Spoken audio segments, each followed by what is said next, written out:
Assalamualaikum warahmatullahi wabarakatuh. Alhamdulillah wassalatu wassalamu ala rasulillah. Saya berada di TPU Karet Bifak untuk menghadiri pemakaman saudara sepupu saya, Bapak Adi Lesmana. Pertama kita memasuki pemakaman, ada adab yang harus kita perhatikan. Ini termasuk adab untuk berziarah kubur.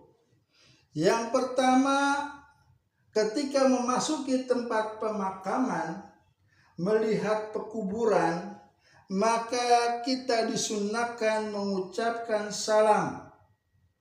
Ini adab yang pertama dalam ziarah kubur, yaitu mengucapkan salam. Peziarah dianjurkan untuk menyampaikan salam kepada penghuni kuburan yang beragama Islam.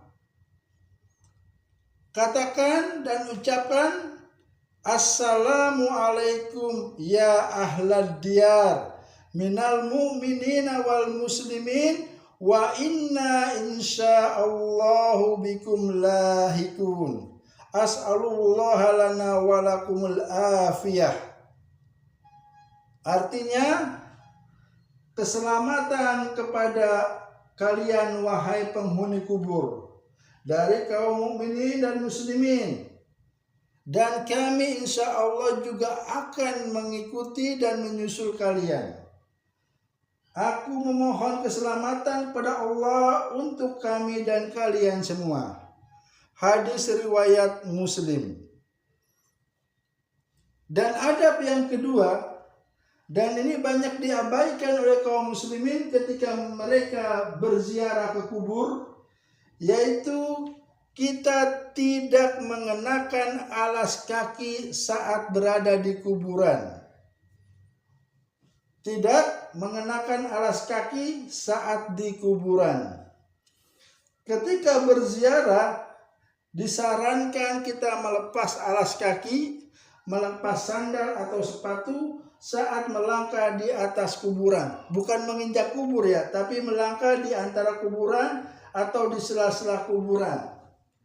Hal ini dilakukan sebagai bentuk penghormatan kepada penghuni makam. Sebagaimana disebutkan dalam sebuah hadis, ya sohibal sibtiyantain, ya sohibal sibtiyatain, alki sibtiyataka, fanazara rajulu falamma arafa Rasulullah khala'ahuma fa'arama bihima. Wahai orang yang memakai sandal, celakalah engkau, maka lepaskanlah sandalmu. Lalu orang itu melihat, dan tatkala mereka mengetahui bahwasannya yang berbicara dan menegur adalah Rasulullah Sallallahu Alaihi Wasallam, maka mereka pun melepaskan sandalnya dan melemparkan sandalnya. Hadis riwayat Abu Daud. Itu diantara adab yang sering kali diabaikan oleh peziarah kubur.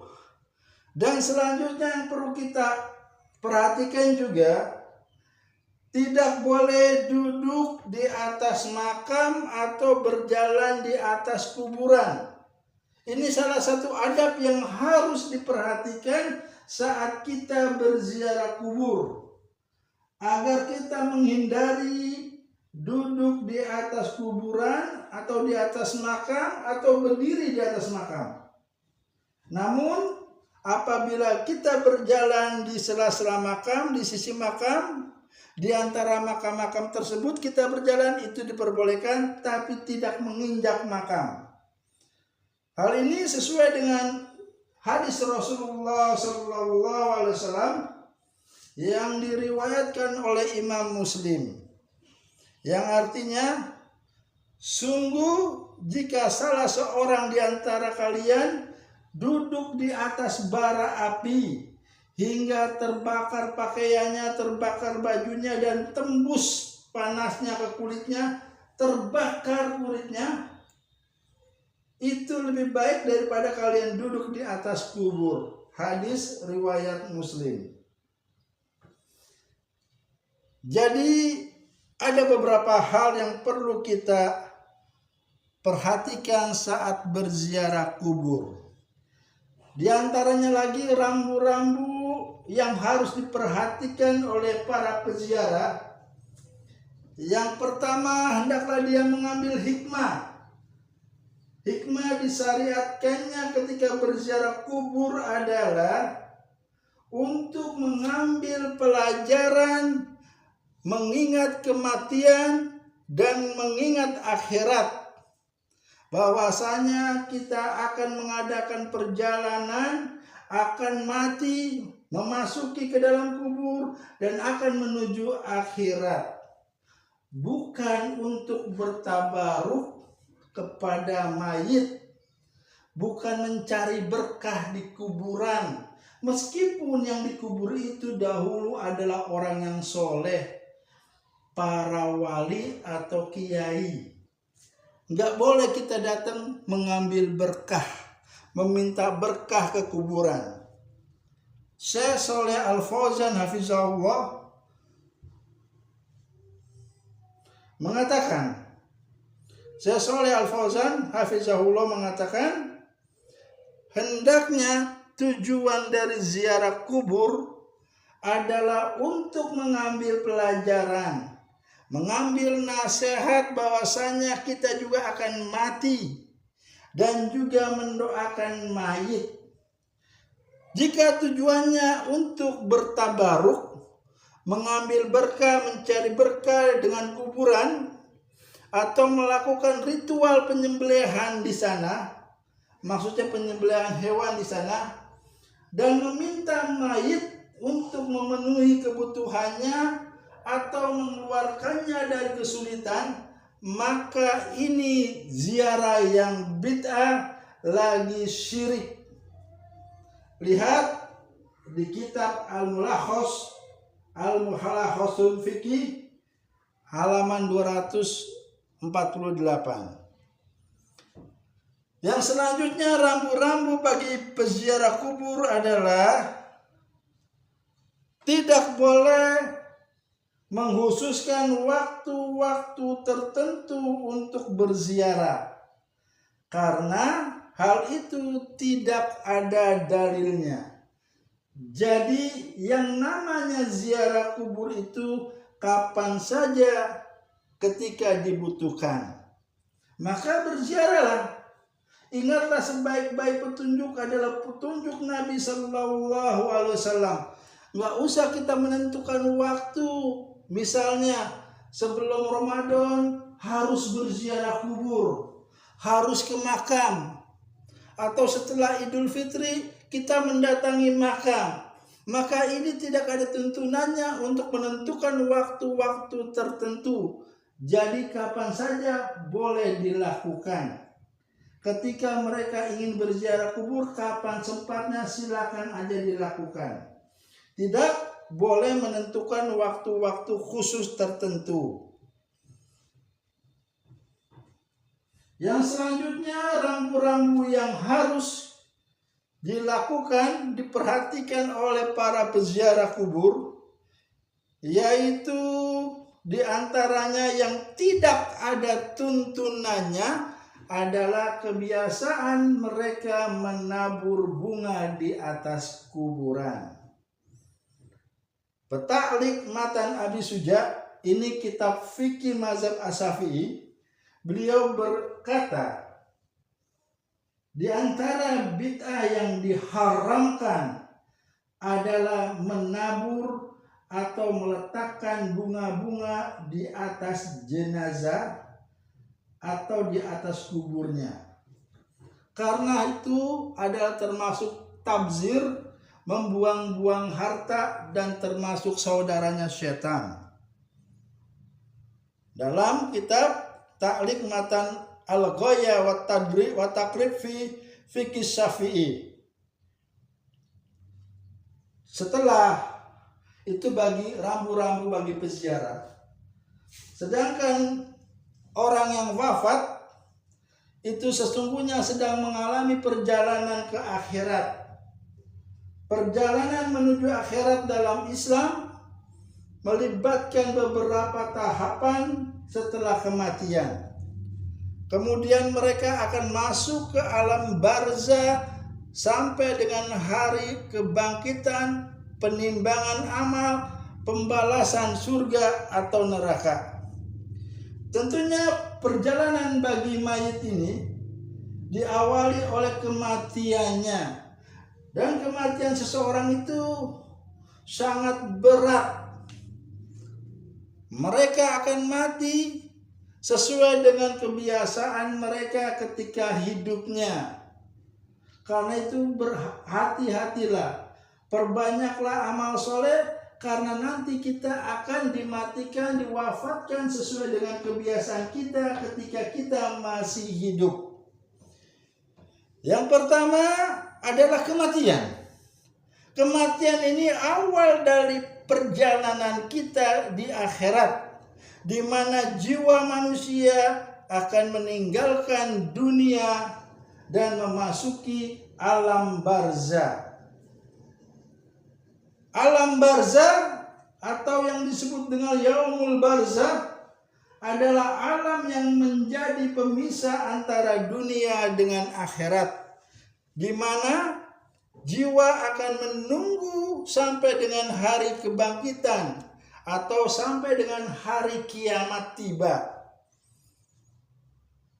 Selanjutnya, di alam barzah ini manusia akan mengalami dua hal. Akan mengalami nikmat kubur bagi orang-orang yang banyak beramal soleh, dan akan mengalami siksa kubur bagi orang-orang yang durhaka dan ingkar, yang banyak berbuat maksiat dan dosa. Selanjutnya, setelah hari kiamat akan ada hari kebangkitan, yaitu yaumul ba'ats. Jiwa-jiwa akan dibangkitkan kembali oleh Allah untuk mempertanggungjawabkan amal perbuatannya di dunia.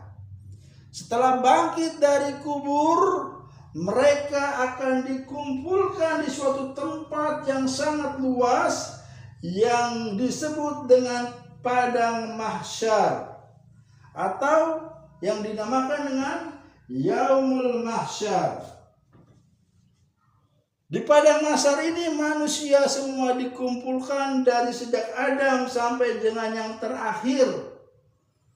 Mereka dikumpulkan dan didekatkan matahari kepada kepala mereka. Satu peristiwa yang terjadi di padang mahsyar adalah salah satunya didekatkan matahari kepada kepala manusia. Ini menyebabkan manusia panas, kepanasan dan berkeringat. Keringatnya, peluhnya itu tergantung dengan dosa-dosa yang pernah dikerjakan ketika dia hidup. Rasulullah SAW bersabda, manusia tersiksa dalam keringatnya sesuai dengan kadar amal masing-masing atau sesuai dengan dosa-dosanya ketika mereka di dunia. Di antara mereka ada yang keringatnya sampai ke kedua mata kakinya, ada yang sampai ke kedua betisnya, ada pula yang sampai ke pinggangnya, dan ada juga yang keringatnya sungguh-sungguh menyiksanya. Perawi hadis ini berkata, Rasulullah SAW menunjukkan dengan tangannya ke mulutnya. Artinya keringatnya itu bisa menenggelamkan dirinya. Hadis riwayat Muslim.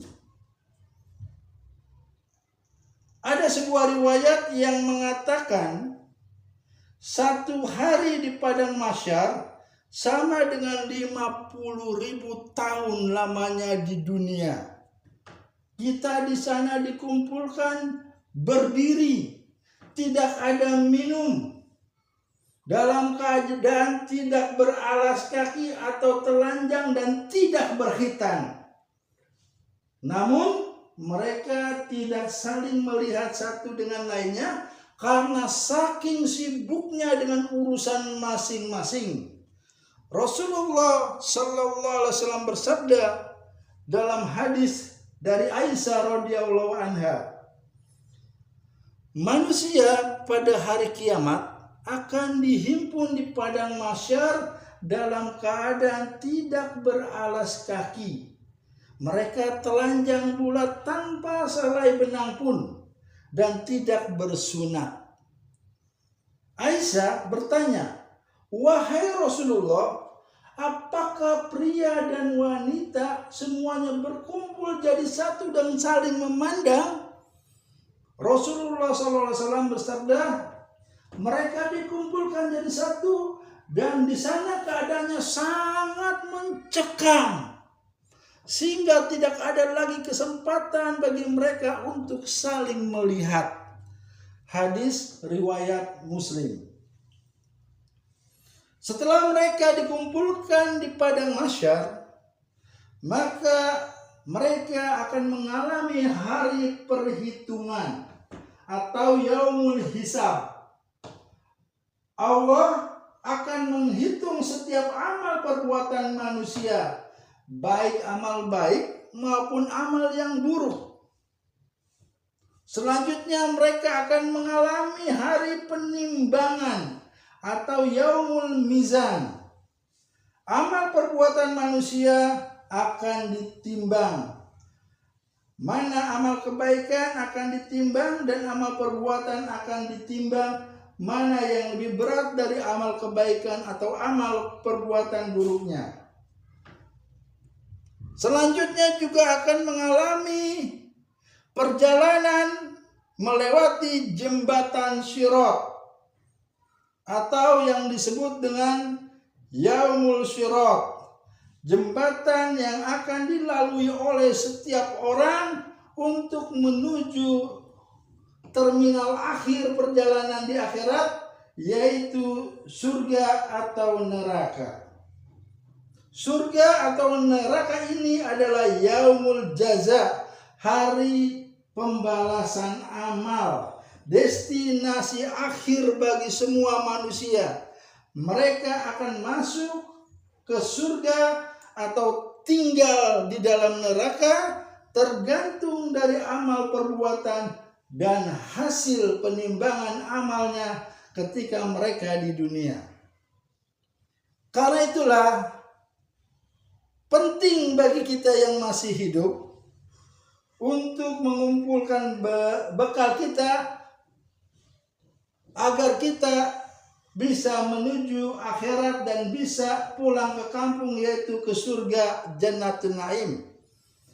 Apa bekal kita? Yang pertama, amal soleh.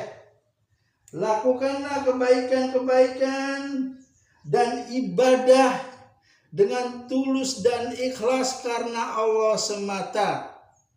Tidak ada pamrih, pamer atau riya.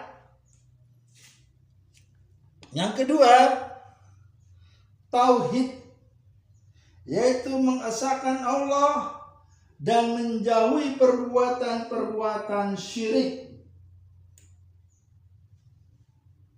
Dan yang ketiga, yaitu ittiba, mengikuti sunnah Rasulullah sallallahu alaihi wasallam dalam segala aspek kehidupan.